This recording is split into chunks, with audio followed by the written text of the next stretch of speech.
It's Friday morning, which means it's time for the Concord Food Co-op. Greg, good morning. Good morning to you. Hey, you bring such great and wonderful topics here.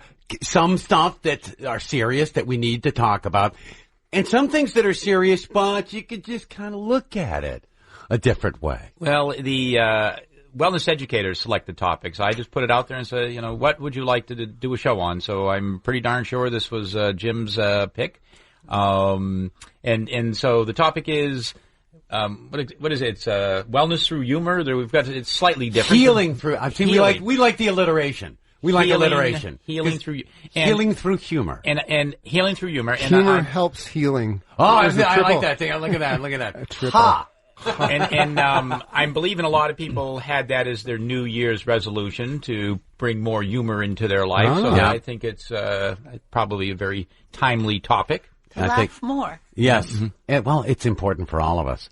I mean, seriously, if we didn't laugh, we would be pulling our hair out and screaming all the time, or we would be sad the whole time. And you really decide what your reaction to life is going to be. And you can decide humor. So joining us here to kind of pull this out a little bit, knead it up a little bit. Jim, thank you very much. I like analogies, one of my things. Jim Readey. Are you saying I look doughy? No. You look great. Oh, You look wonderful. And it's thanks to yoga. You saying my partner and looks meditation. doughy? No, oh my God, you were trying to get me in He's trouble. saying you're going to rise to the occasion. Greg. You're going to rise to the occasion. That's what he's saying. Look at that. And Jim Readey has been teaching yoga and meditation for the past 25 years. Former Concord Food Co-op board member. His mission is to help people live their healthiest, happiest, and fullest lives possible. And he leads workshops and retreats in conscious communication, men's work, couples work, and mindful improv comedy. That's pretty accurate, Pat. So you wrote it. It should be. Yeah, well, I wrote it a couple of years ago, so I think it's been like 27 years that I've been teaching yoga. But also, for clarification, I'm not a board member of the co-op. I'm very engaged. Oh, okay. Very engaged with the co-op. Very good. Board is spelling. Oh, spelling. a former New Hampshire attorney. There we go. I put the former, and I put the adjective in the wrong place. I'm making an even more subtle joke. It's not B-O-A-R-D. I was just saying I'm not a B-O-R-E-D member of the co-op because all of us are owners. We're member owners of the co-op just for edification. Mm-hmm. And anybody can do that. I'm a very engaged, $100. happy member of the co-op, not a board member. That's awesome. Now you get it? There we go. Yes. He's an excited member. Wait a minute. I forgot to laugh. None whatsoever. Do you have a laugh track in in this radio station? No, we don't. Oh. No, we come up with it naturally. I was counting on that. Also here, Gloria Najecki. That's it. Okay, yeah. Good for me.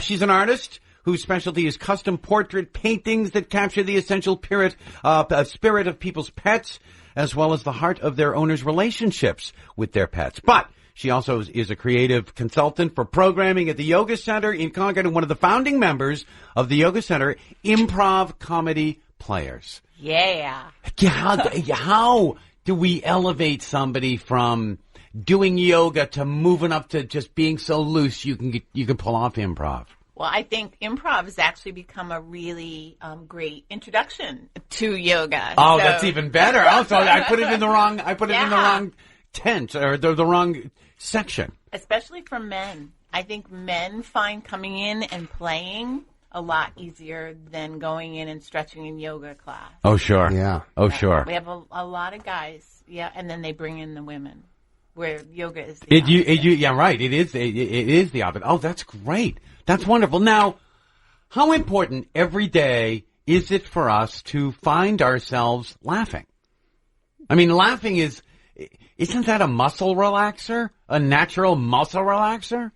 It absolutely is. It depends on, to answer your question, how healthy a life you want to lead.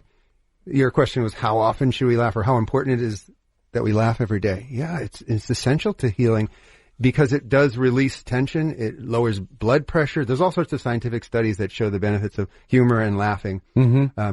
Apropos of your intro song, though, I want to mention that there are some harmful aspects of laughter, and I can get to that in a little bit. Okay, that's good. And just stuff to watch out for. Yes, but it's mostly beneficial. Yeah. Harmful. Yes. I know. I was trying to put Intrigued? I was trying to put harmful and laughter in the same sentence, but Jim is going to do that for us. That song was Laugh, Laugh, I Thought I'd Die. Yes, I know. We're going to get into that. This guy's a little depressed about his girl, and so I think the laughter was sort of a mask.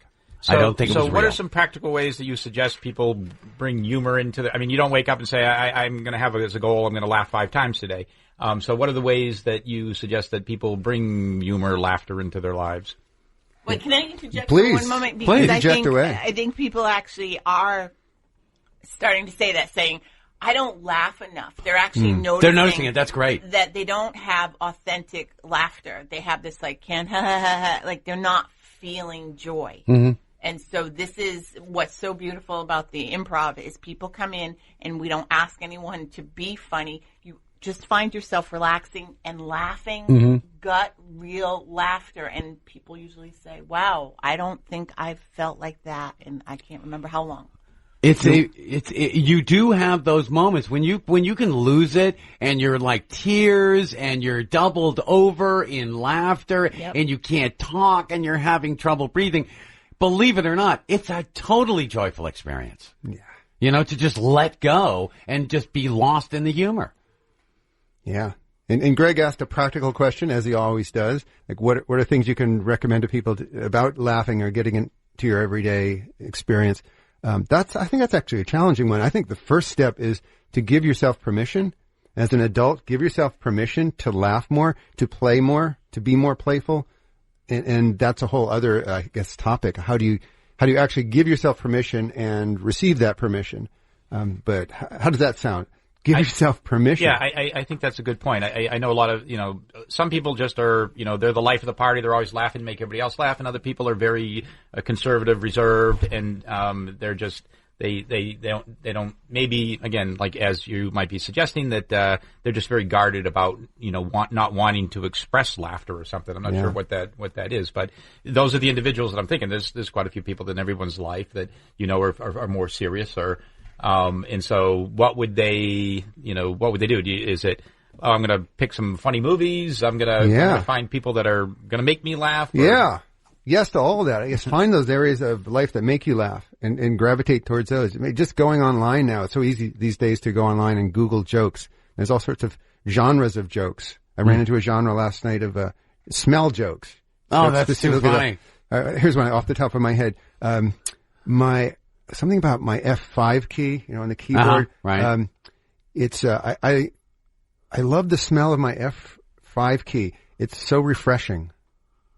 All right. So I suppose it's an IT joke, really. I guess, yeah. The computer people. Well, there's a lot of people at their computers. There's a ton of information coming at us, more so than ever in our lives, and you really kind of do need to filter through some of that, or you're going to get caught in the seriousness of some online post or some piece of news, and it's going to just bend you the wrong way. And I think if that's your experience, then you're not letting yourself laugh enough, or you're not letting that hair down a little. Well, another way to describe it is that we're in fight or flight mode. Most of us are pumping out the cortisol and the adrenaline. Right, so we've become spectators of life. We go and we entertain me, make me laugh. You do it, and I'll sit here and I'll have a reaction. And what we're doing is we're inviting people in, and we're saying, come in and be engaged with your life. And I think the thing that makes people laugh is being willing to make a mistake. Yes, there is that it's not joy life or death of experiencing yourself in something new. When you watch a child learning something for the first time, they're delighted. And it's the same with adults when they come to improv. They're delighted at what they said. They're like, I said that, I did that. And it tickles you. And that's what we're doing is we're giving people that place to start to rediscover who they are in a world who wants to make you conform to something else. It's like a defiant yes to yourself. But it's something that you have to be open to. You have to open your mind, and you have to be you just said it, you have to be in the moment in order for improv to be successful, and in which case that's when you can kind of start to turn things like life's not just coming at me, but I'm part of life. Yeah, and we create a really safe environment for people to do that. That's a big part of it, is that we're afraid that we're going to be criticized and we're going to be told, well, you don't fit this mold. And there is no mold in what we do. Yeah. It's a safe environment for people. Hey, I don't think it's too early to mention that we have a free showcase, an improv showcase tomorrow, Saturday evening at the Yoga Center, which is right next to the Food Co-op. And it's at 6:30. Public is welcome. And you're also welcome to jump up on stage with us and to play with us, to learn what it's about firsthand. Once you start feeling it, what a perfect thing to showcase. That way people that are on the fence can be like, I'm just going to go experience it and see if this thing is for me. But again, it is a no. You have to let go of, nobody's going to judge you, because improv is just however it works out. Well, that's easier said than I know it is. To me, improv is more frightening than a yoga class. At a yoga class, I'm at least in a group hiding there. Yeah. But improv, you're not in front of people? I'm front and center. You know? Yeah, you're not alone, Peter. A lot of people have expressed that. We have one longtime improv player with us who had asked a friend of hers, and her friend said to her, do you remember this, Gloria? She said something like, I'd rather donate a kidney than do that. I get that, and I get that. Because we go in there and we think that we're up there to entertain people, and that would be successful. If I make you laugh, or if I make you say, that was really good, then I was successful. But really the success that we're promoting is just show up, be in the moment, breathe, pay attention to your scene partner, and try to help them look good. And don't worry about standing out. We're really trying to let go of the ego, because if we can let go of the ego, we'll let go of that fear. Right. And we'll start to have fun. Yep. Think about how children play. They're not trying, when they're really young, they're not trying to entertain their friends so that they can get a dopamine hit from their friend laughing. They're just really in the moment. Can you expand on a little bit about what is going on for the improv? You've got two people on stage and you're giving them a topic, or what can I expect to see or happen? Yeah, there's all sorts of games. I was trying. There are a whole bunch of different improv games. Yeah, I was trying to think of a game. Can you think of a game, Pat, that we could describe on air that would seem really very easy and to understand? Okay. We've got three people, and you assign them different characteristics and put them in a strange situation and go. Yeah, like a party. Like the party game. The party game is great. 4 people are sitting and they're pretending they're in a radio station doing a show. Go. Perfect. Yeah. Go. And here we go. Mm-hmm. And this is how it happens every Friday morning at 8:30, ladies and gentlemen. Hey, kind of related to that, there's another game that we hardly ever play anymore, but it's I used to play it all the time when I first learned improv. It's called Questions Only. Okay. And yes. The title is the instruction. Yes. You can only ask questions if you fail to ask a question. You have to step out and someone else can every take line. your place. Every line has got to be a question. How do you play that? How do you play what? How do you play that game? Oh, she's ready to answer that. Didn't she? So we're playing right now. Did you plan that? See, we can play. Are you talking to me? Yeah. Who's on first? And it's good. And so you kind of bend reality a little bit with, okay, you got to answer it. You got to answer it with questions. And then people do surprise themselves with what they come up with if you just bend it a little. Yes, if they show up in the present moment and let go of their script, correct, which is the hardest thing to do. I think it's kind of what Greg's asking about. How do you just let yourself release the fear, release the intimidation and all that? It's showing up in the present. Right. And like you're saying, Pat, you tap into or you drop into a really creative place. Mm-hmm. This is Gloria's wheelhouse, because she's an artist and she knows all about the importance of dropping into that creative place, and how anyone who's important it is to protect trying to do something creative is faced with that initial fear. If you have a blank canvas, you come up, it's like, ugh. I know, now where do I go from here? Yeah. And so it's always staying there until it shifts. And we provide that environment for people. We call it mindful improv, because that fear is right there. Yep. And we're saying, what are you noticing? We give space for people to mention and welcome. We call it welcoming the voices in their head and say, I can't do this. That answers Greg's question in part. Is how do you help someone let go of the fear? Well, after every game, we do a kind of processing. And as Gloria is saying, we ask folks, how did that land with you? What did you feel good about? What did you feel nervous about? What are you beating yourself up about? The inner critic shows up all the time when we. Of course it does. Of course, the inner critic's always on one shoulder. I know, and we want it to because it's actually not our enemy. No, it's keeping the pencil sharpened. Yeah. It's keeping your nervous energy up and keeping you focused on it. It helped us survive when we were kids. It got us through childhood, and now as adults, we simply need to readjust its job description. Mm-hmm. It's just a little bit hypervigilant for most of us. So we need to help it not be the chairperson of the board, but just a consultant. Yeah. That it's not running the show, but every once in a while we'll turn to it because it's got a great expertise. It's really good it's a perfectionist. It looks for the smallest mistakes to beat us up around. Because it wants to keep us safe. Oh, and please, I know it. It has good intentions. It does. But if all you listen to is the negative talk that you're giving yourself, you're not going to break out of it. Absolutely. You got to be in the moment. What I think is fascinating is that a lot of the people who show up, probably the majority of people show up in the improv class. In our class. We call it mindful improv, by the way. They have anxiety, social anxiety, and they come and they love it. And it's pulling them out of that. Mm-hmm. I again, because if you put yourself in them, don't worry about, I got to come up with the funniest line. Because I know that anybody that ever watched Whose Line Is It Anyway, all they have are these memories of these enormously funny lines. Right. But it's not about the funny lines. Right. It's about being the monkey. It's about, being the foil for the funny person, or it's just about being in it. Being in a collective, it's a collective consciousness. It is a collective. We're working together, and that's the beauty of it. We start to feel our connection not only to the group that we're with, but to all of humanity, which is sort of the goal of meditation and yoga, is to remember that we're all connected. And you're making a really good distinction. It's not like stand-up comedy. No, it's not. Nobody's going to make you stand up in the spotlight and read 10 minutes of jokes. Anybody that's never, we got to take a break. I'm really charged on this now, though. It's not like coming to stand-up comedy. You're in a group, you're getting loose, and you will begin to feel it no matter where you're at right now. You feel love. You feel love and that connection. All right, I've got a couple of questions after. Okay, all right. We will return. Greg has got questions for Jim and Gloria, and we'll be back with the Concord Food Co-op on 107.7 The Pulse.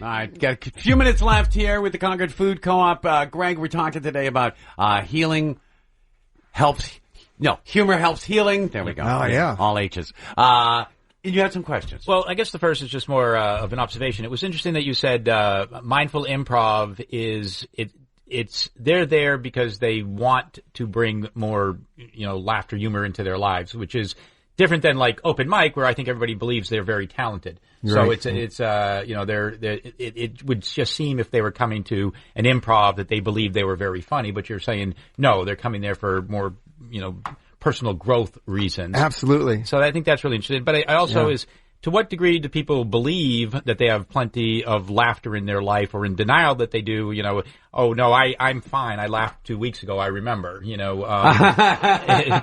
what degree do you think that people aren't really, that don't really acknowledge that they may need to laugh a little bit more? I imagine it's to a great degree. I imagine most of our population, we're talking about our adult population, right? Right. The older we get, I think just oftentimes the more serious we get, the more entrenched we get in our lives. Yeah. So the shoulder thing. I mean, the stuff piles up on your shoulders. Yeah. Yeah. And we forget what it's like. It's just farther and farther away in time from when we were children and when we knew how to play with abandon. Yeah. So with and in the moment. Because the greatest moments, you may have started out with a backgammon game, but then it blew up into something else, and Johnny, remember that? It was so funny. Again, you were in the moment and allowed yourself. I love the fact that you really do have to allow yourself. Yeah. You have to give yourself permission. Yeah. To let loose. What do you guys find funny? What are the things? Is it a movie would be your go-to, or is your favorite show? I'm real life. I find I find humor in conversation, and we try to work that in the mindful. And I'll let you answer that in a second, Greg. But we try to work that into our mindful improv classes, where we're bringing real life into the scenes. We're not just creating ridiculous scenes like, okay, you're on the moon, and you're on an island, and you have no food. But if you do that, still be human within that. How would you actually respond if you were on an island without food? And that's healing. That is healing when we're bringing real life into it. Yeah. That one of the things that I notice is that people come, they take some of the little games that we do there, and they go home and they do it every day. Like, my partner and I now, like Jim and I will do this game called Convergence. And a lot of times, like if things are tense, one of us will just say, interesting word, and we start playing. Nice. And it just changes the mood, and we're laughing, and we're feeling creative. We may be making dinner. We do that. Sometimes. Does anyone want to hear about the harm that laughter can cause? Or Greg, yes. Well, you alluded to this earlier, and we need to do that. Yeah, this is a British study. Go figure. So they want to make sure that we know the dangers. Laughter can cause harm, and here's what they relate. One woman with racing heart syndrome collapsed and died after a period of intense laughter. So beware of that if you have racing heart syndrome. Oh, okay. I was going to say, is that a joke? Is that supposed to make me laugh? That terrible. No, it's not a joke. This is real life. Why are we... And you don't have racing heart syndrome, no, right? thank you. So go ahead and keep laughing. No. I laugh. Wrinkles. We get wrinkles from laughter. Other risks here: protrusion of abdominal hernias, side-splitting laughter, or laughing fit to burst. I don't know what that's. Wait, right. Because some of these are funny. A quick intake of... But you're out of time. A quick intake of breath during laughing can cause foreign bodies to be inhaled. Foreign bodies to be inhaled. That's great. All right, Jim, Gloria, thank you so much for bringing a little laughter. Showcase tomorrow night. Check it out. 6:30 at the Yoga Center. It's Yoga Center. Right next to the Concord Food Co-op. Greg, thank you as always. Thank you, Pat. This is good. And check it out on Concord Community TV.